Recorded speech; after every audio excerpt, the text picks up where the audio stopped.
अवधि लोकगीत। नमस्ते, प्रणाम, राम राम दीदी बहनी बाबू भैया अम्मा चाची सबसे प्रणाम बा। तो आज हम लोग चले थे आप लोगों के बहुत ही मनमोहक अवधि गीत सुनावे, तो आप लोग एक बार जरूर सुनिए और तो देखिए कितना बढ़िया गीत बा। अंगना बहरत का टूटी गए बाढ़निया होना, रामा सासु गरिया में बीरन भैया होना, रामा सासु गरिया में बीरन भैया होना। अंगना बहरत का टूटी गए बाढ़निया होना, रामा सासु गरिया में बीरन भैया होना, रामा सासु गरिया में बीरन भैया होना।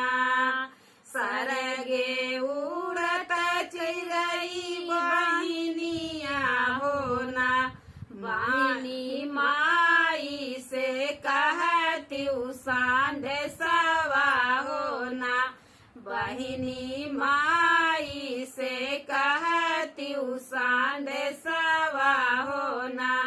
सरगे उड़त मोरी चिरई बहिनिया होना, बहिनी माई से कहती सांधे सवा होना। एक की बढ़नी का टूटल मोरी माई होना, रामा सासू मोरी भैया गरिया में होना, रामा सासू मोरी भैया गरिया में होना। एक बोझा बढ़नी पठाई देती माई होना, माई भेजी देती बीरना हमारे होना, माई भेजी देती बीरना हमारे होना। घेरी आइल बदरी बरस लागल पनिया होना, रामा नहीं आए मोरे बीरनवा होना, रामा नहीं आए मोरे बीरन भैया होना। घेरी आइल बदरी बरस लागल पनिया होना, रामा नहीं आए मोरे बीरन भैया होना।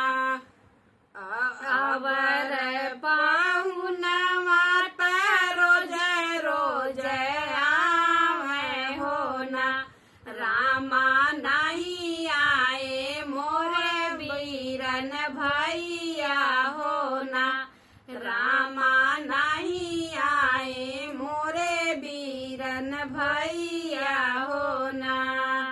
उड़ी जा रे उड़ी जा मुंडेरी से कागा होना, कागा भैया के खबर दाई देता होना, कागा भैया के खबर दाई देता होना। नीले नीले घोड़वा दुआरे ही नहीं नाने होना, रामा आई गईन मोरे बीरन भैया होना, रामा आई गईन मोरे बीरन भैया होना। नीले नीले घोड़वा दुआरे ही नहीं नाने होना, रामा आई गईन मोरे बीरन भैया होना, रामा आई गईन मोरे बीरन भैया होना। आगे आगे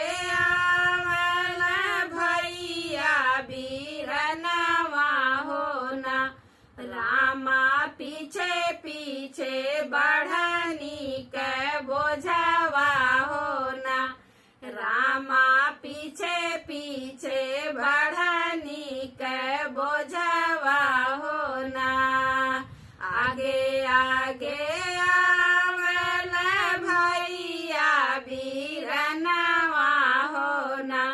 रामा पीछे पीछे बढ़नी के बोझवा होना। रामा पीछे पीछे बढ़नी के बोझवा होना। कहाँ उतारी सासू बढ़नी के बोझवा होना। रामा कहाँ बैठाई बीरन भैया होना। रामा कहाँ बैठाई बीरन भैया होना। कहाँ उतारी सासू बढ़नी के बोझवा होना। रामा कहाँ बैठाई बीरन भैया होना। रामा कहाँ बैठाई बीरन भैया होना। आजू मोरे आए हैं भैया पाहुनवा होना।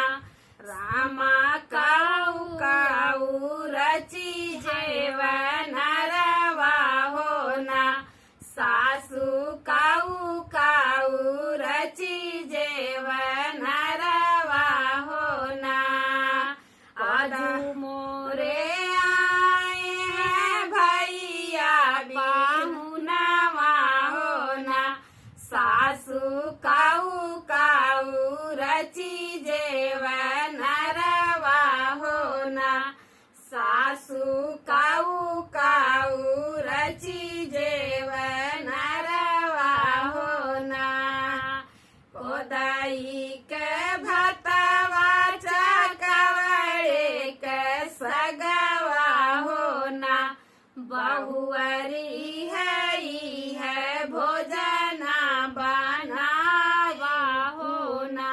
बहुअरी है भोजना बनावा होना।